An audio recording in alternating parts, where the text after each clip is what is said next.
Alô, amigos. Aqui estamos para mais uma edição do podcast do Gente que Fala. Hoje eu tenho um convidado especial por quem eu tenho grande apreço, que é o meu amigo Raul Cristiano. Como vai, Raul? Olha, é uma alegria reencontrar você, viu, Fausto?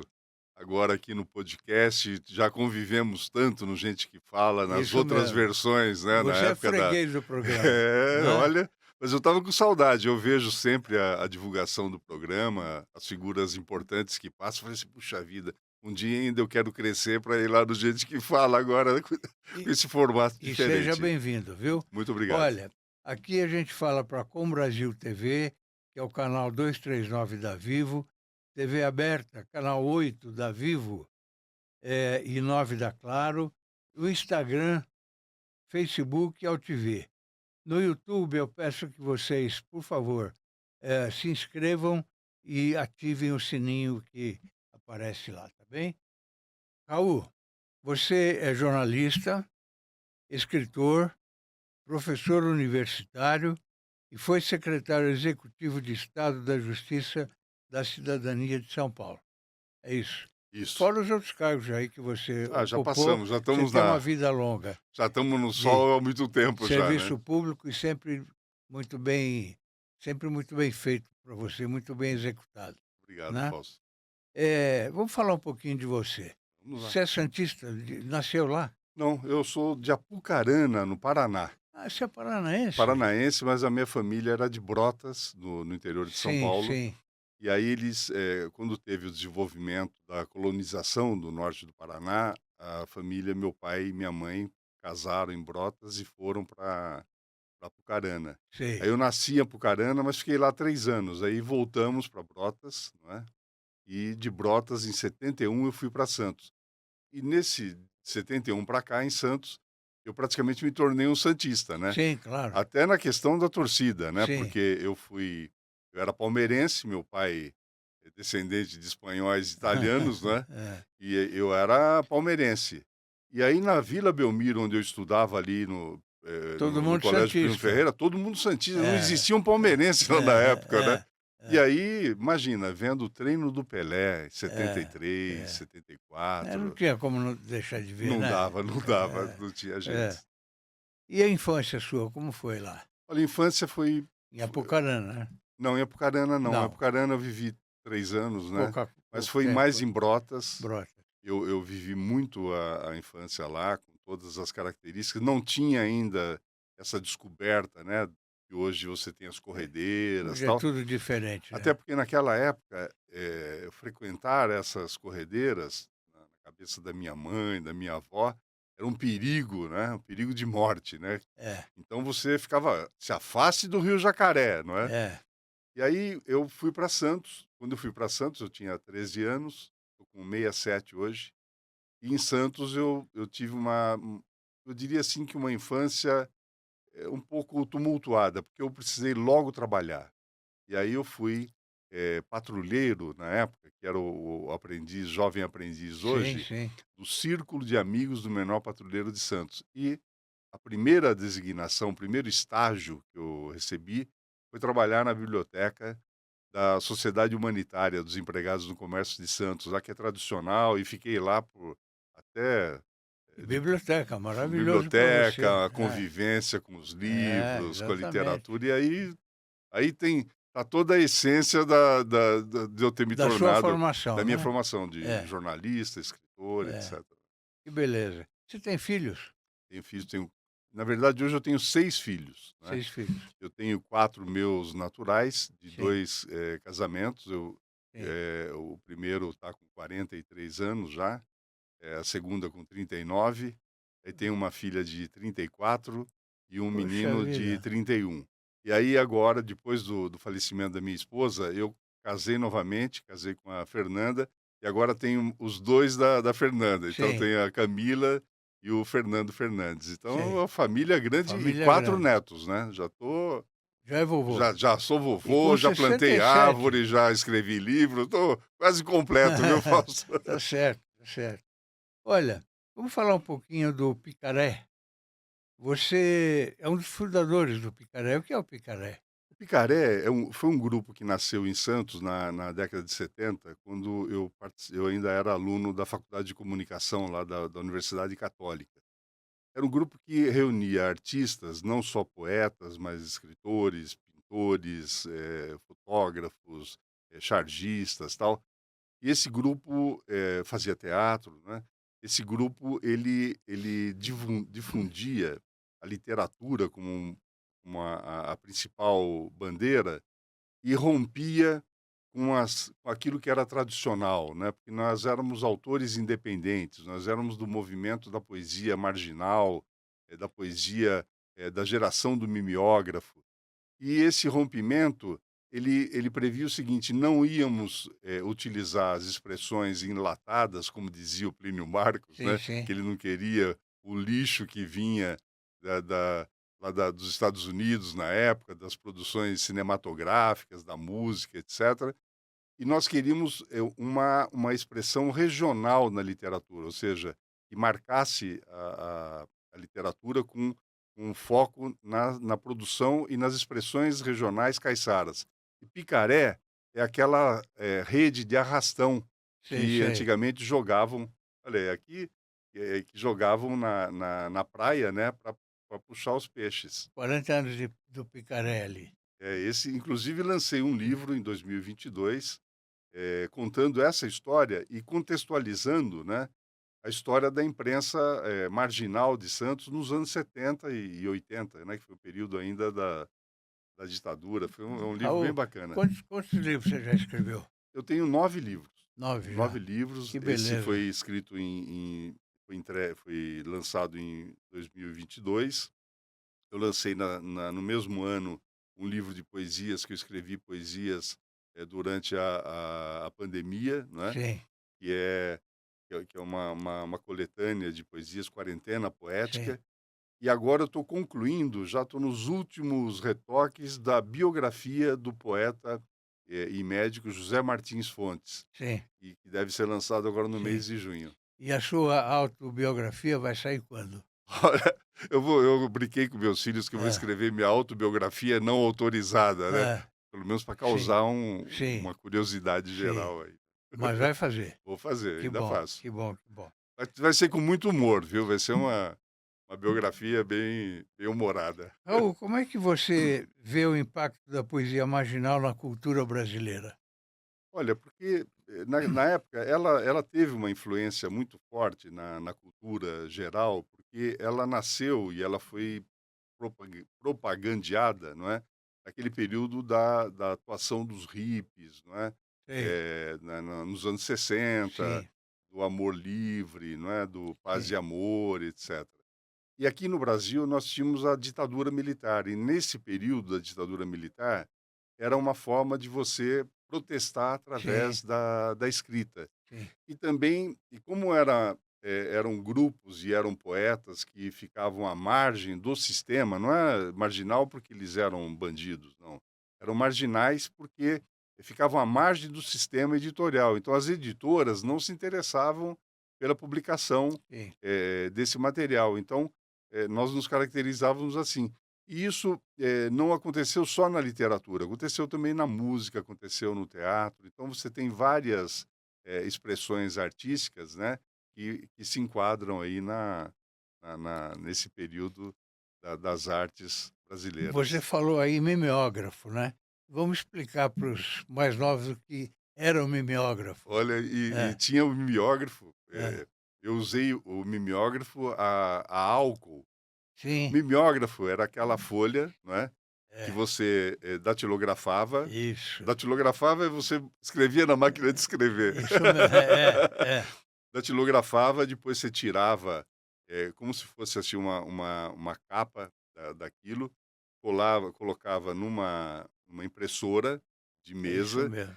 e aí você tinha álcool, que era a tinta, e aí ia rodando, manualmente, não É. é, E às vezes fazia as uma folhas. sujeira Ah, danada. fazia uma sujeira É, danada. Depois é, criaram o mimeógrafo a tinta, e aí já é, foi eu acho que já foi um prenúncio de que o offset estava chegando já, porque é, na época era tipografia é, ainda, né. Você é, tinha que compor os é, tipos, tal, para poder fazer a produção. é. Imagina isso hoje, hein? Ah, hoje aí É, eu digo assim que nós levávamos a divulgação, levávamos a produção às últimas consequências, que você tinha que criar, você tinha que, montar a obra, né, tinha que é, produzir, tinha que editar a obra. é, Depois, como não tinha circuito comercial, você tinha que encher a mochila, era o que eu fazia é, muito, né, enchia a mochila e saía vendendo. Eu subia a serra de Santos, uma mochila cheia de livros para vender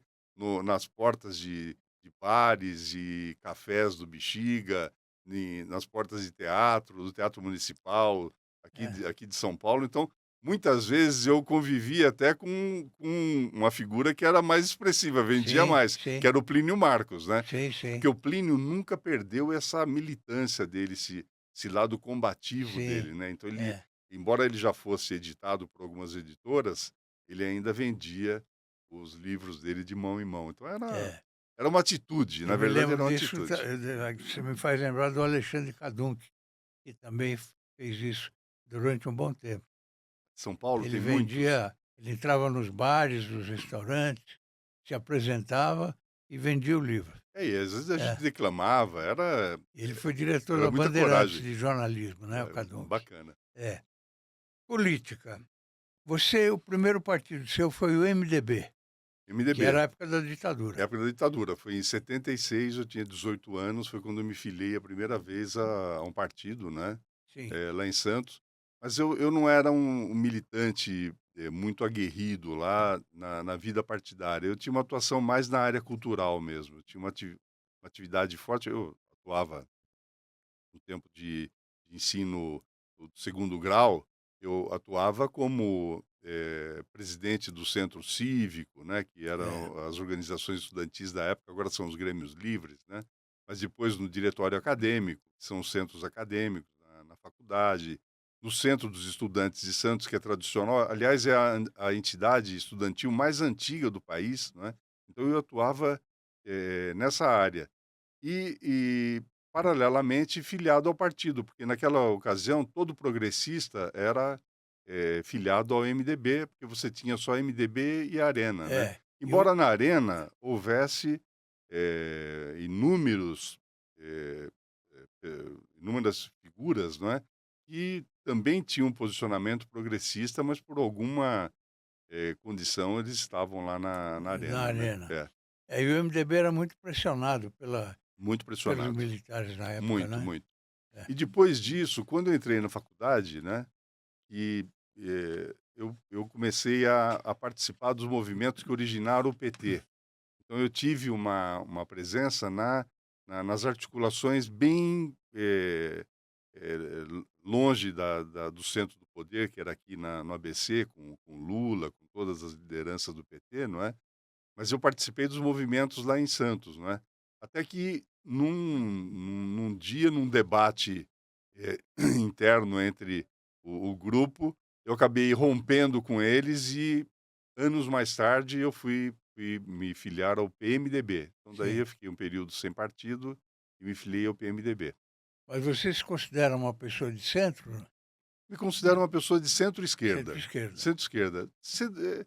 Eu acho que hoje essa polarização ela tá deteriorando um pouco essa interpretação, não é? Ainda bem, né. É, porque você tem, ou é direita ou é esquerda, É, não é, tem. Eu sou é, uma figura de centro, eu é, acho que eu sempre fui de centro, é, né.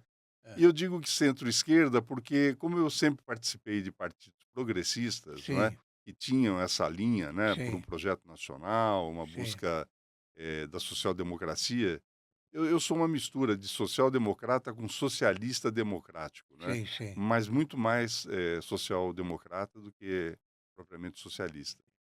Esse ano é ano de eleições, né, e você vai ser candidato. Então, você já é pré-candidato a deputado federal, Eu sou pré-candidato a deputado federal pelo PSDB, né, PSDB. porque eu sou fundador do PSDB, eu sou um Sim, dos fundadores sim. do PSDB. E aí houve um Em convite 1988 você 88. E então aí houve um convite do Aécio Neves, sim, juntamente tá com aí, ó. Paulo Serra, aí tem toda a história, né. É, Mário Covas, meu sim, conterrâneo, não é. O Bruno, Eu cheguei a ser candidato a prefeito de Santos em 2004 e o Bruno Hã. foi meu candidato a vice-prefeito. Olha, O o Fernando Bruno Henrique, trabalhei com o Fernando Henrique a vida inteira, trabalhava no escritório dele aqui em São Paulo, na Rua dos ali Ingleses. com o Renato, Ali, Paulo Renato foi eu diria assim, que é a figura mais forte na minha Dona vida, Ruth de Ruth amarelo ali. Ruth Cardoso e o Paulo Renato aqui no lançamento da minha candidatura, que eu fui candidato em 2002, e eu tive 83.000 votos, 82.794, Excelente votos. votação, né. Foi uma excelente votação. Só que É, o PSDB não lançou a chapa completa na época, não sim, é. Nós tivemos o episódio do Enéas também, não é. sim, E é, com o episódio do Enéas, o Enéas teve 1.500.000 votos, é. ele elegeu acho que 5 ou 6 Sim, isso deputados, mesmo.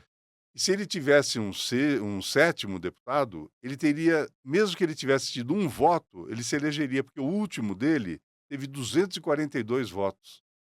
E aí ele não tinha, a outra, mais um nome para outra vaga, e aí, essa entrou no bolo, na distribuição de vagas para os candidatos. Eu fiquei na quinta suplência na eleição de Por isso que 2002. precisa está na hora de uma mudança na vida política brasileira, né.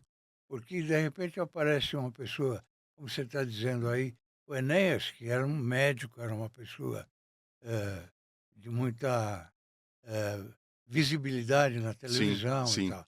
Mas outros candidatos também que a gente lembra aí que tiveram milhões de votos da mesma E não forma, se né, elegeram, e não se e não se elegeram. elegeram. É, Hoje, por exemplo, com a nova lei eleitoral, esses candidatos do Enéas não teriam sido eleitos, teria sido só o Enéas. é, Porque o primeiro o segundo mais votado do Prona, que era o partido do sim, Enéas, teve 22.000 votos.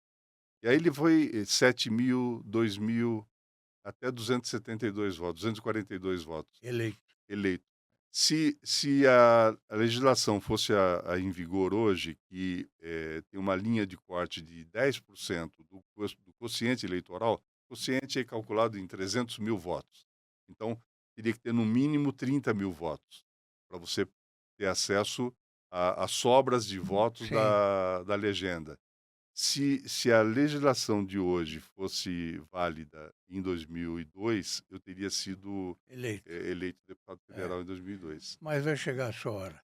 Aí, sabe, você fala em mudança, eu acho que é muito muito importante isso, e você, vive isso tudo há muitos anos, e quanta gente, importante, bacana já passou aqui pelo Gente que Fala, né. Mas eu acho assim que, as pessoas questionam, falam: "Puxa, Raul, mas você já está aposentado, você vai insistir nisso agora?". Eu acho que eu tenho uma contribuição ainda Sim, importante, e sabe, 67 anos hoje e eu me é sinto preparado. é, Então, claro. mas por que que eu peço, saiu uma matéria na Folha, quando o Aécio fez o convite a mim e anunciou que eu seria candidato a deputado federal pelo PSDB. E aí uma pessoa comentou lá na matéria da Folha: "Puxa vida, mas o PSDB é um partido atrasado mesmo. Ao invés de buscar a renovação, vai buscar um velho que foi ainda assessor lá do governo Fernando É, Henrique". mas isso sempre tem, né, o Agora, ca eu acho que falta, é é, muito importante ter rejuvenescer a política, é, ter a renovação política, é. mas a experiência, Isso eu ia falar. eu tenho uma Aham. história, É preciso a eu tenho uma experiência. história, Claro, Fausto, sabe. claro. Essa história ela vai se perder, ela vai ficar só nos livros, ela vai ficar É, só na nossa memória, é. Você e não e vai na cair de paraquedas, né. não, É, não, você tem não estou história. caindo de paraquedas de forma nenhuma. No Ministério da Educação, você participou da implantação do Bolsa Escola. Olha, foi o momento, assim, mais, importante e causou muitos resultados importantes na minha carreira, não é.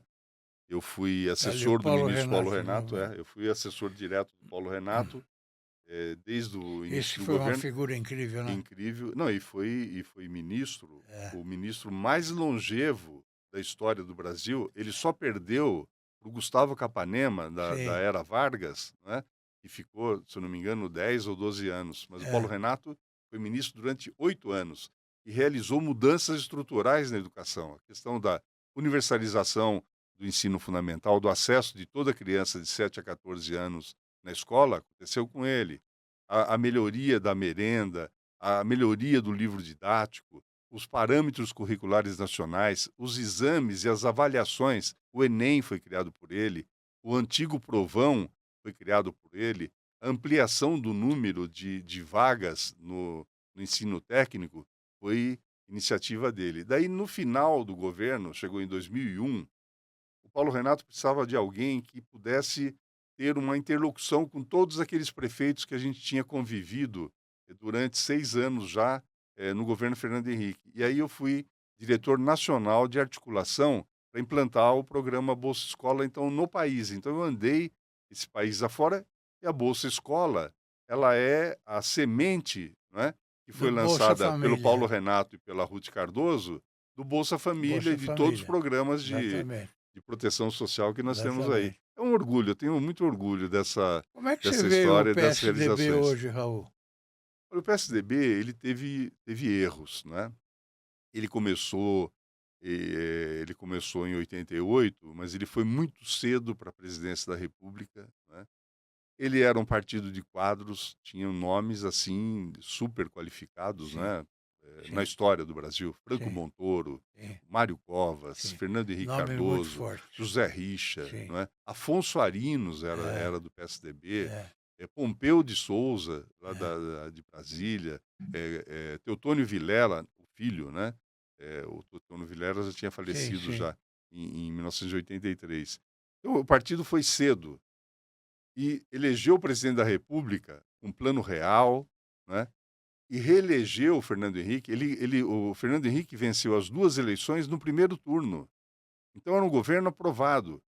Aí o PSDB começou a errar, porque quando o Serra foi candidato em 2002, o Serra disse que ele não era o candidato do governo, que ele era o candidato do próprio governo dele. Isso foi num debate da Band, lá com Boris Casoy Sim, ainda, sim. né. Foi o primeiro debate que a Band, fez em 2002. O Boris falou assim: "Serra, você é o candidato do governo, Fernando Henrique?" Falou: "Não, eu sou o candidato do meu governo". Então, aí nós percebemos já uma negação do legado do Fernando Henrique, Sim, que sim. foi muito importante. O segundo governo, em 1998, ele foi eleito no meio de uma crise internacional, sabe, pesada na economia, e o governo ficou firme e forte, porque o Plano Real, se fosse um plano fracassável, nós não teríamos o Plano Real, Sim, claro. comemorando 30 anos aí Sim, de existência, não é. sim. E aí, ao longo do tempo, o PSDB não renovou os nomes para os principais cargos do país, para a presidência da república, o governo do estado aqui de São Paulo, para alguns governos, estaduais. E essa não renovação, ela desestimulou também aquela militância mais aguerrida, porque o PSDB foi formado como um partido de quadros, um partido, de princípios, uma doutrina. Eu sempre faço questão de destacar que o PSDB trabalhou com 4 caminhos políticos, né, com a social-democracia, com o socialismo democrático, com a democracia cristã e com os liberais progressistas. Então você tinha um pensamento amplo. Sim, sim. Não foi um partido que nasceu só para participar de eleições, né. É. E aí não renovou, não trocava, então ficava sempre aquela coisa, e começou a dar fadiga de material no partido. Fadiga de material é quando você começa a cansar daquele discurso, você não renova, e aí não são só as pessoas, né. Passou, teve o impeachment da Dilma, e pós-impeachment nós tivemos vários fatores. O primeiro deles foi a a a identificação da fala do Aécio naquele diálogo com a JBS. Ali foi, para a moral do partido, foi assim, fatal. Banho de água fria. Ali foi um banho de água fria, É, foi muito ruim aquilo. é. Aí nós tivemos a composição no Congresso Nacional de jovens deputados que se intitularam de Cabeças Pretas. Esses cabeças pretas eram jovens que você imaginava que pudessem, assumir o legado do PSDB e ressaltar esse legado do PSDB. Aliás, o único candidato a presidente da república do PSDB que defendeu o legado foi o Aécio Neves, em 2014, e quase ganhou a eleição. Isso mesmo. Aí esse grupo de jovens é uma crise, porque você vê o seguinte, o partido ele vinha cansado, uma com o seu discurso cansativo ainda, cansando, né. Aí teve o episódio Aécio, teve a organização desses jovens que acabaram não apontando para nenhum caminho novo, alguns depois aderiram ao bolsonarismo, outros, tiveram já tinham tido uma posição favorável ao impeachment naquela ocasião, e aí queria candidatura própria em 2018, candidatura do Geraldo Alckmin. Antes, porém, houve o episódio da prévia em São Paulo para a escolha do candidato a prefeito. Havia uma tendência pró-Andréa Matarazzo. E aí o Dória entrou nessa história. Quando o Dória entrou na história, com o apoio do Geraldo, o, o Dória se tornou Se elegeu. o candidato escolhido do PSDB É, e se elegeu. é. Só que aí teve um outro episódio. Menos de 2 anos depois, o Dória queria ser ele o candidato a presidente da República em Foi, é 2018. verdade. Então, esses episódios, a não defesa do legado do PSDB, o envolvimento do Aécio com as gravações com a JBS, essa juventude que se intitulou Cabeças Pretas no Congresso Nacional, e a ação do Dória, eu acho que tudo isso foi somando, foi enfraquecendo o PSDB, e você viu agora, o PSD tirou todos os deputados estaduais do PSDB da Assembleia Legislativa.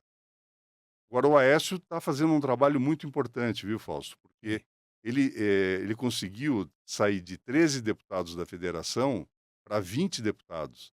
E há uma expectativa hoje que a gente faça de 30 a 38 deputados na próxima eleição, agora de 4 de outubro. Então, eu acho que há um renascer aí, há um Sim, sim. resgate importante em curso, viu? Aqui em São Paulo, quem é o presidente? O presidente é o Paulinho Serra, ele foi Sim. prefeito de Santo André, super bem avaliado, foi eleito nas 2 eleições, eleito e reeleito lá, no primeiro turno, né, saiu com uma avaliação imensa, elegeu um secretário municipal, um jovem desconhecido da cidade, elegeu no primeiro turno lá em Santo André, e agora ele é o presidente estadual, não se sabe se ele vai sair candidato a deputado federal ou candidato a governador. O PSDB quer que ele seja candidato a governador, mas eu acho que ele vai sair candidato a deputado federal na mesma chapa que eu, e o PSDB deve compor no estado com o governador Tarcísio de Freitas. Sim. É. E vai ser uma eleição dura esse ano, não é? Vai ser uma eleição dura. Vai ser uma É. eleição dura. Eu vou dizer uma coisa, eu não quero que o PSDB se envolva, se não tiver candidato a presidente, hoje não tem nenhum nome para a presidência da República. É. Acho que o PSDB tem que focar mesmo na formação das bancadas federais, porque isso significa fundo partidário, significa maior representatividade nas comissões no Congresso Nacional. Isso tudo tem É. uma influência política enorme. E aí eu gostaria, e eu não farei campanha para nenhum candidato para a presidência da República. Eu não tô em cima do muro, não. Eu sempre Hum. tive posição, você me conhece há Uhum. muitos anos, mas eu Uhum. acho que nós temos que focar nesse momento na construção, na reconstrução do PSDB. É. PSDB e do Congresso, né? Do PSDB e do Do Congresso. Eu Congresso. acho que o Congresso É. é fundamental, que você tenha um É. Congresso ativo, mudou É. muito, né? É. Essa disputa hoje é super desigual, É. porque tem a questão dos fundos partidários, que são maiores da maioria dos partidos, né? E aí os deputados que são deputados hoje, eles têm recursos maiores para a campanha, e tem as emendas, né? As emendas impositivas. Então, eu acho que o deputado federal hoje, o deputado estadual ou o vereador, ele está no exercício do mandato, dificilmente ele perde o mandato. Só se ele for muito ruim, se ele tiver uma estratégia muito ruim, ele não consegue se reeleger. Mas há espaço para o novo, Sim. né? Sim. Não são só 2 polos, eu acho que há terceiras vias aí em todas as regiões do estado, né? Então eu sou pré-candidato pela região da Baixada Sim. Santista, mas eu vou buscar alguns apoios fora do estado, Sim, mas claro. fora do estado não, pelo estado, né? Mas o meu foco é a Baixada E Santista. você tem experiência suficiente para ser um excelente deputado federal. Obrigado, Fausto. Raul, a gente tem o portal nosso, portal Orbis News, que é só de artigos, né? É um portal inédito, porque não Eu já existe outro. contribuí, Já. já tive E eu publicações lá. estou lembrando você para continuar escrevendo, Ah, preciso mandar. principalmente agora, né? Eu escrevi um artigo que é uma reflexão sobre essa pergunta que Sim, você me fez do PSDB, sim, que eu gostaria muito que você publicasse. perfeito. Eu acho que ele está no tom do. Eu não tenho escrito, porque nesses últimos 3 anos, eu secretário executivo da Justiça e Cidadania, eu foquei muito para dentro. Eu joguei muito para o time do Tarcísio. Sei. Ou seja, a Secretaria da Justiça e Cidadania, ela tem toda uma relação institucional com o Poder Judiciário, Sim, Ministério sim. Público, Defensoria, a OAB, etc. Mas ela cuida de temas que são sensíveis da sociedade: direitos humanos, questão do negro, do indígena, da diversidade sexual, da juventude, da intolerância religiosa, da proteção às testemunhas. Tudo isso está num feixe, né? Eu poderia citar as várias coisas aí da secretaria. Então eu fiquei trabalhando para dentro nesse processo, né? Para ajudar o Tarcísio na consecução dessas políticas. E São Paulo sempre foi um estado protagonista nessas políticas e Sem na dúvida, organização dessas políticas e sem dúvida. costumes. Então, eu também era um guardião ali para não deixar que houvesse um passo atrás em nenhuma É, dessas conquistas. perfeito, perfeito. Conheça o Prevente Mais, o plano da Prevent Senior para somar saúde. Com unidades temáticas exclusivas, cada cuidado se transforma em uma experiência única. Uma ampla rede credenciada, sempre perto de você. Remoção aérea que garante segurança em qualquer lugar. É mais confiança, mais qualidade e mais tranquilidade que só o plano pioneiro em cuidado com sêniors pode oferecer. Prevente Mais, porque cuidar bem é entregar mais. Vamos falar um pouquinho de jornalismo. Vamos. Você escolheu o jornalismo por quê? Olha, eu de criança, né, que eu te falei no início do programa, eu trabalhava numa biblioteca e ali eu já produzia um panfleto, não é? Que eu distribuía entre os familiares e alguns amigos. Era um exemplar só que era o Sim, jornal que eu fazia, a Vanguarda, sim, na sim, época, né? sim, sim. E aí comecei a publicar os meus primeiros artigos no suplemento da Tribuna de Santos, era um suplemento infanto-juvenil, Uhum. que ainda hoje tem, e na Folhinha de São Paulo. E aí, esse foi um passo, né, para atuar no jornalismo, né? E aí, eu me lembro que eu publicava os artigos há muitos anos já na Tribuninha. Aqui é a minha participação no rádio. Sei. Esse aqui é o Walter Sampaio, lá de Santos, Foi saudoso, meu diretor na TV na Cultura. TV Cultura, É, né? O César Pinguim, também falecido, saudoso.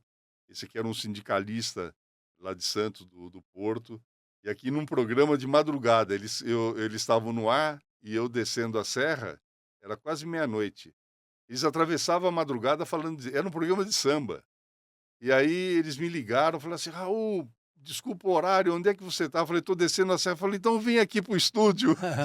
você E aí eu foi. fui direto lá pro É, estúdio da Rádio Atlântica em Santos, né. Aqui, eu não estou fazendo rádio, mas eu estou gravando para a campanha de 2004, quando eu fui candidato a prefeito, estou gravando a minha participação no programa eleitoral. Agora, muito- eu já fiz rádio, eu fui âncora do jornalismo da Rádio Cacique, lá de Santos, da Rádio Clube de Santos, né. Tribuna de Santos. Na tribuna eu trabalhei na tribuna, É, mas não no rádio. Porque a tribuna é um complexo de é, comunicação, né, ela é. tem jornal, Você trabalhou no rádio. jornal. Trabalhei no jornal, trabalhei É, no departamento de pesquisa do jornal, porque eu é. era estudante ainda, O né. Manente dessa época, Carlos O Manente, Manente é dessa, só que o Manente já estava na Globo, e o Manente ele desceu para Santos, depois que ele deixou a isso, Globo, quando isso. ele fez uma passagem da Globo pra TV Tribuna, que era que é a retransmissora da Globo lá em Santos, que é a Globo Santos. E o Manente foi para montar a equipe de TV, lá da TV Tribuna, né. O Manente é um querido professor, Ele ficou um um grande tempão no amigo. Fantástico, né? Ficou no É, Fantástico. Ele era é. ele, o Fonseca, o irmão do Ides O Marcão, Fonseca, né? É, Marcão Fonseca também. Marcão. Marcão tinha, É, foi do Fantástico também muitos é, anos, né. é. Então, os santistas atuaram muito, mas eu queria só resgatar, eu estava falando, que quando eu escrevia para o suplemento da Tribuninha, o meu sonho era publicar um artigo no jornal Progresso de Brotas. E aí eu mandava os artigos lá e não saía os benditos artigos. Daí o meu tio, que era comerciante lá local, foi conversar com o editor do jornal Progresso, que era semanal, saía todo domingo, falou assim: "Ô Zé Lucente, que você tem? Você não publica um artigo do meu sobrinho, e tal?" Daí ele falou assim: "Eu não publico porque na tua família não tem nenhum intelectual, nenhum jornalista, nenhum escritor." Mas o meu tio falou: "Mas é ele que escreve." "Não, não, ele não escreve, ele deve copiar de algum lugar, né." Olha E só. aí ficou aquela coisa. Só que um ano depois eu ganhei um concurso, estadual sobre a guerra, a Segunda Guerra Mundial.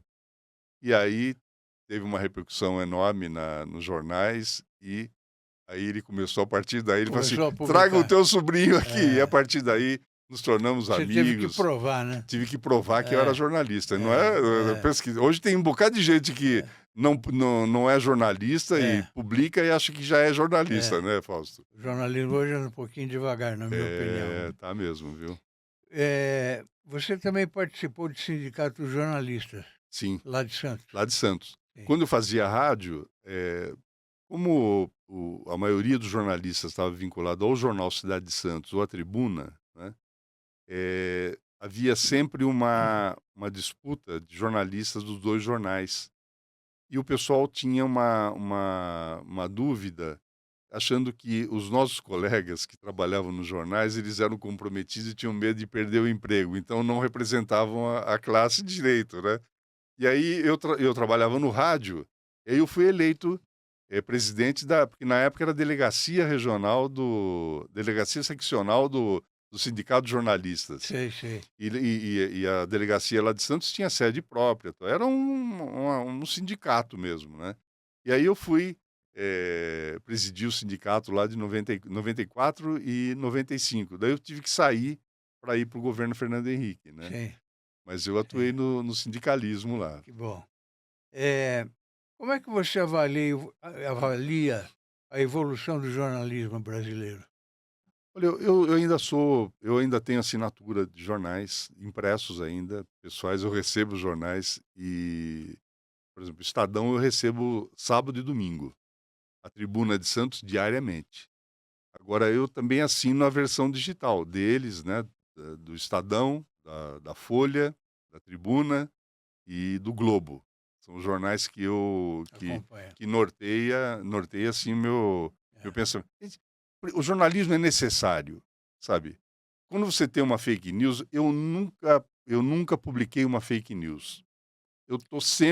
Eu virei uma fonte de muitos amigos que às vezes recebem essas, postagens que são mentirosas, eles me ligam e falam assim: "Raul, isso aqui é verdade?" É. Então eu falei assim: "Acho que há necessidade da gente ampliar essas um lugar que você tenha as fontes mais com credibilidade, não é?" Sim. Acho que tem uma agência disso, alguma coisa. Nós temos alguns, serviços, né, que, no G1 tem um trabalho desse bem interessante, que eles investigam para ver se é verdadeiro ou se é falso, tal. Então eu acho que o jornalismo, ele com o advento da internet, ele ele ele não acabou. Tem muita gente que fala que acabou. Que o livro, impresso acabou. Também não acabou. Assim como quando criaram a televisão, falava que o rádio ia acabar. O rádio não acabou. É. Nós temos essas derivações. Por exemplo, nós estamos aqui no podcast, não é? Gente que fala, mas você pode, fala, transmitir esse programa lá pelo rádio, porque tem pessoas que são fiéis ao rádio. Isso Continua. mesmo. Você anda à noite, em Santos, especialmente, nos zeladores dos prédios, todos eles com o radinho. e ouvindo rádios AM ainda. Tudo bem que tem uma É, transformação hoje todos para FM, não é? é. Mas eles estão sempre conectados. Então, eu acho que o jornalismo, ele é necessário, sabe? Ele é Eu aqui em necessário. São Paulo acompanho a Rádio Bandeirantes, sempre. Até porque eu trabalhei 8 anos lá e ficou um vício meu. Então, um jornalismo muito bem feito, muito bem apurado. Aquele programa Gente da Manhã, que era Gente, Zé Paulo de nossa, Andrade, Salomão sim, Esper, sim. agora continua com o Pedro Campos, com a Thaís. Enfim, é um jornal muito bem feito, muito bem Ô feito. Fausto, Cláudio Humberto, lá de ô Brasília. Fausto, minha mulher diz que eu estrago o rádio dela, porque ela gosta de ouvir música, e quando Ah, ela chega tá sempre na Band. Eu sou um você ouvinte também já... assíduo da Band, sou Olha aí que ouvinte coisa. assíduo da Band. Ah, que bom, que bom. É, você ocupa a cadeira 17 da Academia Santista de Letras. Não é para qualquer um, hein?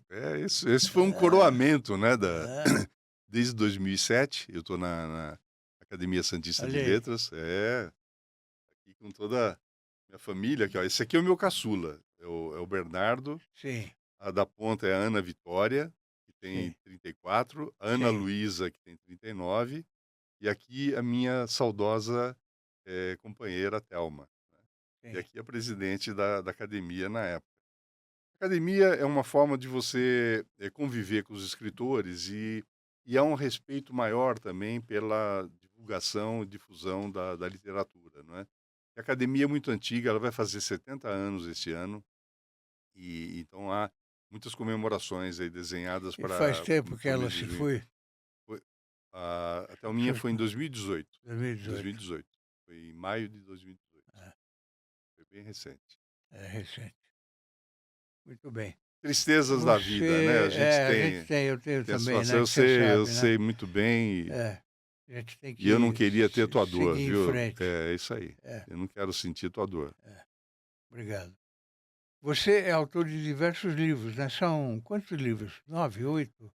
Olha, são 9 livros, 9 livros. vem agora o novo, É. né, que é sobre o Martins Fontes, aqui já tem uma parte deles. Esse aqui, o Vitória, ele foi ele reuniu 3 livros meus de poesia que eram mimeografados, então e o título dele não tem nada a ver com o conteúdo, tem Sei. a ver com o fato de eu ter conseguido, Fazer o livro? sair do mimeógrafo Sim, para a impressão tipográfico esse. sim, sim.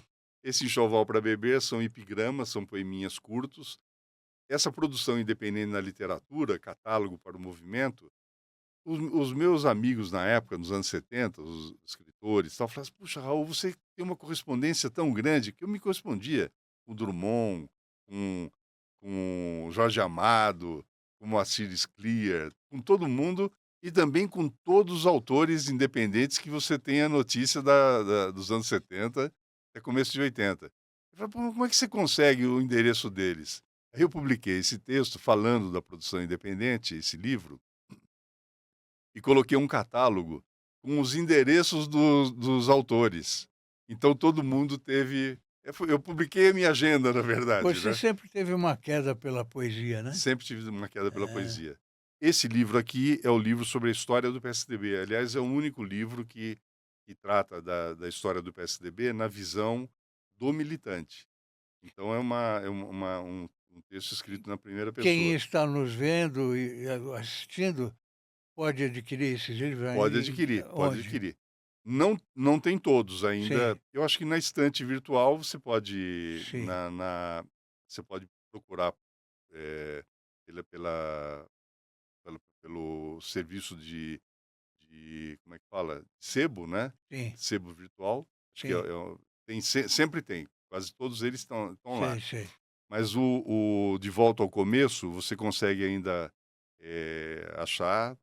O Poesia em Tudo você tem também no site da livraria editora Realejo, não é. Esse aqui ele foi editado pelo Imediato, lá da Geração Editorial. Coleção Ah, Picaré, ele foi editado também pela Realejo, então tem na Realejo, no site da Realejo. E esse livro aqui, que é o Quarentena Poética, que foi o último. Aliás, é um livro chique, ele é todo feito, de forma artesanal, a capa dura, tal, Tô te Sim. devendo, eu devia ter trazido os livros aí para te No presentear. próximo encontro Presen você traz, Ah, com toda certeza. autografado, Pode deixar. né. O que mais incomoda você na política hoje, Raul? O oportunismo, sabe, o oportunismo, o tratamento raso das questões que são importantes, tem, a necessidade de tratar com seriedade, a corrupção, sabe, essa coisa assim de, aquilo que se falava que era a lei do Gerson, de todo mundo quer levar Levar vantagem em vantagem em tudo. tudo, né. A política não é um lugar de vantagem, a política é necessária, né. Então eu acho que é muito importante que você trate a política com respeito e o voto é coisa séria, né. É, Isso não é novo, não estou falando é, nenhuma novidade, mas é muito é. importante que você, retome, a origem da política, né, na concepção mais importante. Você já falou que vai participar das eleições este ano e na sua visão, Raul, que tipo de líder político o Brasil mais precisa hoje? Uma figura equilibrada, figura que consiga, fazer a conciliação, trazer o país para uma convergência, estabelecer um diálogo nacional verdadeiro, sabe, tirar Sem mentiras? sem mentiras, sabe, trabalhar com a verdade. É, Então eu não sei, o Brasil tem alguns homens e mulheres que estão aí colocados no cenário que, vestiriam bem esse perfil, mas precisaria dar uma trabalhada neles e estabelecer um decálogo, vamos dizer assim, como Montoro gostava, né. é, Estabelece lá é. 10 pontos, e esses 10 pontos, aquele que cumprir os 10 pontos, seria esse o nome ungido para ser apresentado à sociedade. Quase que um plebiscito, né, para um sim ou não. Como é que você avalia a terceira gestão do Lula? Olha, ele fez uma gestão de combate, o Lula, na verdade, essa questão da polarização hoje, ela foi provocada pelo Lula, né. É, Esse nós contra eles é uma isso. invenção dele, lá É, no governo Fernando Henrique. O governo estava num momento de crise, precisando manter a credibilidade, internacional. O Lula e os seus companheiros fizeram o Fora FHC. Essa questão eu não esqueci. Pra você ter uma ideia, Zé Dirceu veio na Praça da República aqui e deu e com e incitou os militantes a darem bandeiradas no Mário Covas, que estava saindo do prédio da Secretaria de Educação. ah, eu lembro disso, Essas imagens lembro elas disso. ficam na minha cabeça. Ele teve que correr com segurança e tudo. Eu não sou ressentido, mas É, acho que a história precisa mostrar isso.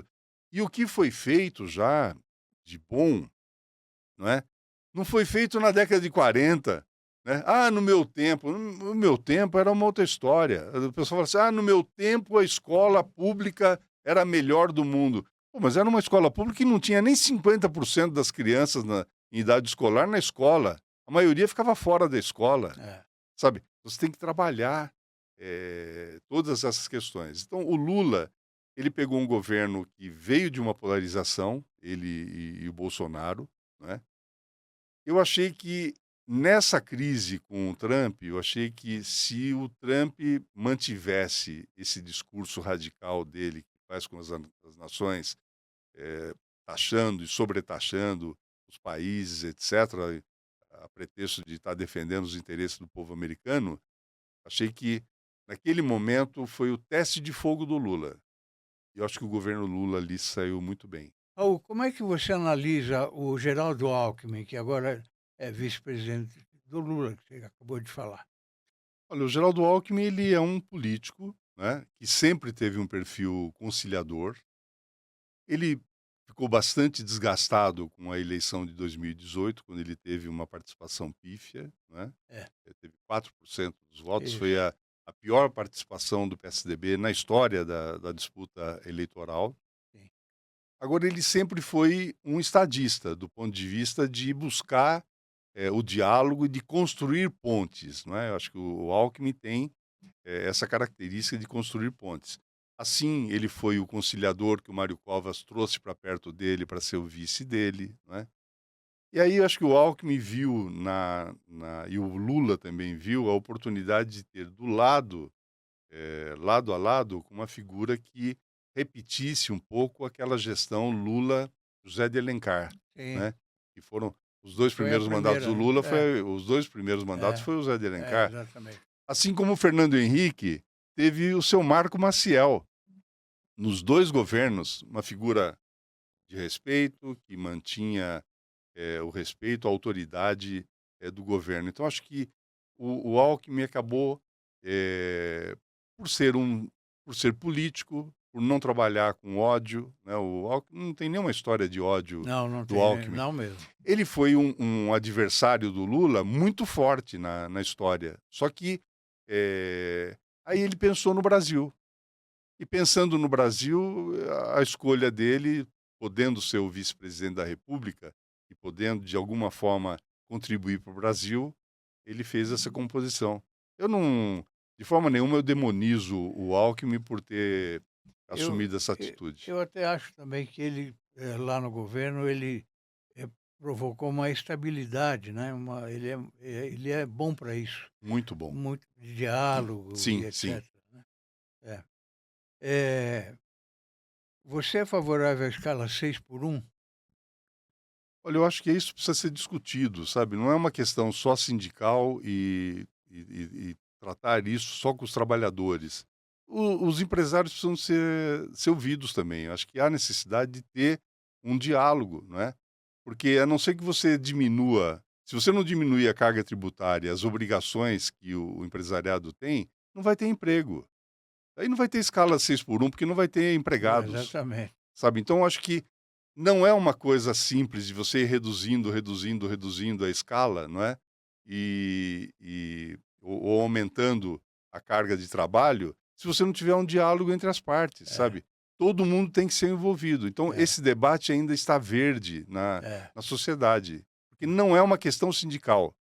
Da mesma forma que a melhoria das condições da educação no Brasil, ela tem que deixar de ser uma questão sindical, de uma luta de classe só para aumentar os salários dos professores. Não é só isso, sabe? Tem um outro engajamento aí. Então, acho que essa questão da escala é uma questão que tem que ser ampliada a discussão com a sociedade, e especialmente os empresários que contratam nesse país, não é? Porque é o seguinte, a criação da rede de proteção social, que foram as bolsas de escola, bolsa alimentação, Vale Gás, o PET, que era o Programa de Erradicação do Trabalho Infantil, que virou, tudo isso virou o Bolsa Família, não eram programas para perenizarem na vida das pessoas. Eles tinham um caráter emancipatório, ele era uma ajuda e você tinha que dar uma contrapartida. Ou seja, o estudante que recebia o Bolsa Escola, a família que recebia, era para garantir que ele fosse para a escola, que ele pudesse ter o mínimo necessário,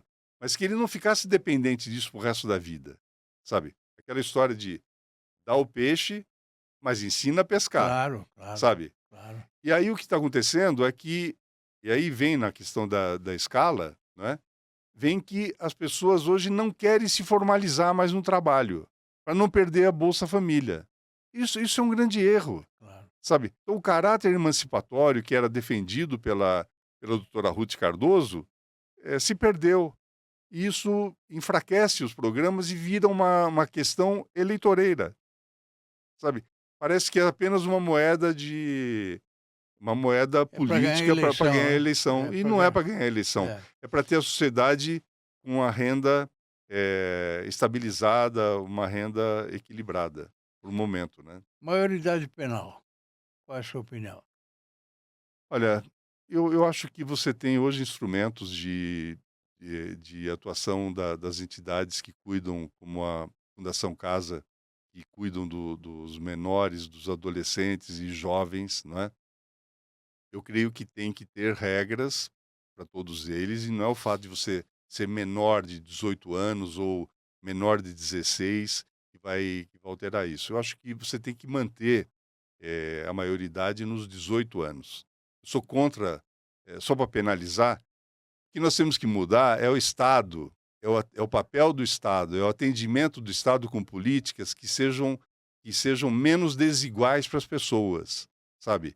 Eu acho que tem que manter os 18 anos e ter muita rigidez e um trabalho mais focado na recuperação desses adolescentes e jovens que estão aí, que ficam trancados um Aí período. começa pela educação, né? Começa pela educação. Tudo passa pela educação, É, sabe? é, Educação é tudo, Fausto. exatamente, Exatamente. Supremo Tribunal Federal. Olha, essa pergunta é uma pergunta de saia justa, Que né? coisa, né? No passado, o Supremo, ninguém lembrava os nomes dos ministros. Exatamente. Eu acho Eles que eram os intocáveis. eram os intocáveis. É, E aí eles viraram poder executivo também, é. porque você define uma obra, ele fala, não, essa obra não pode ser feita assim. Eles legislam, Legislam, eles executam. executam, É, tá certo? é, Eles mandam prender, É. eles são polícia, é. sabe? E esses escândalos envolvendo a corte, eu acho que enfraquece muito o papel de seriedade e de condução mais sóbria, né? Porque quando você analisa um crime, uma denúncia, você precisa ter base formal nas leis, não é? Então, eu acho que para a própria segurança das leis, né, para não ter uma insegurança constitucional no Brasil, acho que o STF precisaria repensar o seu papel. O papel dele está bem definido na Constituição, mas os ministros precisam repensar o seu papel, as É. suas condutas lá que É, não estão adequadas. nem um pouquinho. E tem 2 ministros na Berlinda, né? Tem 2 ministros na O Berlinda. Alexandre de Moraes e o Toffoli, né? Em todos os casos que a gente viu na história, em alguns casos na história, por exemplo, tem um exemplo que eu sempre cito, que foi do governo Itamar Franco. Você lembra quando teve aquela dúvida sobre o pessoal do gabinete, o Argrives? Eles se afastaram do governo até que se apurasse o envolvimento real deles, Claro. sabe? O país não pode ter insegurança jurídica, É. porque hoje as pessoas não acreditam mais na justiça. É. Não acreditam mais na justiça. Então, eu acho que haveria necessidade de... Não estou falando em caçar ministro, não. Eu acho que haveria necessidade deles se afastarem por um período, serem substituídos lá por algum juiz do TJ, alguma coisa assim. Mas eles não podem continuar atuando, não é, no momento que eles estão sob suspeita. Eu acho que não compete. Feminicídio. Feminicídio sempre houve no país, não é? E as mulheres não tinham canais de comunicação, Parece que agora acelerou um pouquinho, né? acelerou mais. Mas eu acho que sempre nós tivemos notícias de violência contra a mulher, não é uma coisa nova.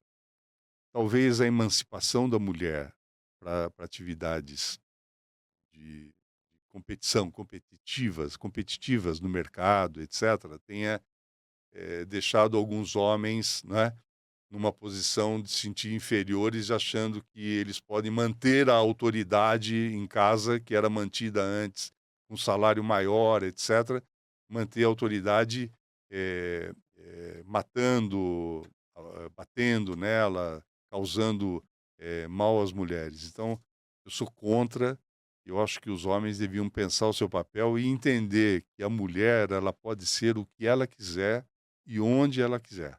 Exatamente. Raul, chegamos ao final. Foi muito rápido, viu, Passa Fausto? rápido quando a Passa conversa muito é boa, rápido. passa rápido, né? Olha, foi muito bom Eu fiquei muito reencontrar feliz você aqui. com a sua presença aqui. Desejo a você muita sorte e muita saúde também. Muito obrigado. Que vai precisar, né? Vamos precisar. Tá bem? Mas muito obrigado pela oportunidade. Gente que fala é muito marcante na minha vida e eu vou usar bastante essas falas aqui, porque são falas polêmicas. Você sabe cutucar bem o entrevistado aqui. Mas você se saiu muito bem de todas as perguntas.